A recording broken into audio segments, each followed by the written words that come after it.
So when we use the strategy of aggressively arching our back to create stability in the squat, I see two big problems with that. One starts at the lumbar spine. When we aggressively arch the back, we stack the lumbar vertebrae on top of each other, and that's bone on bone.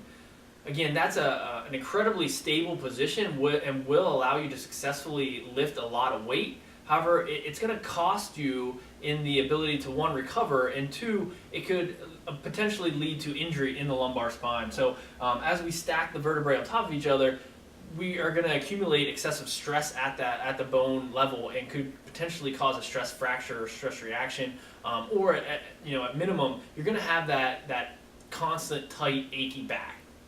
The other issue that I see is it's actually going to limit your mobility at your hips. When we arch the back aggressively, that's also going to anteriorly tilt the pelvis. So instead of being in a nice level position, we're going to see an anterior tilt where it now moves down.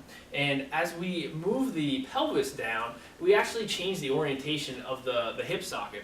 So if this is my right hip, and this is the socket in that hip, and this is my femur, as I rotate the pelvis forward, as you can see, I'm moving the orientation of the hip socket. So I'm rotating that forward, which is going to limit my ability to now flex my femur. So as we go into a deep squat, we have to flex the femur, and we're going to start to feel that pinch or pain sensation in the front of the hip because of a lack of hip flexion as we kind of bounce the bone on bone because of the orientation of the pelvis and the orientation of the hip socket.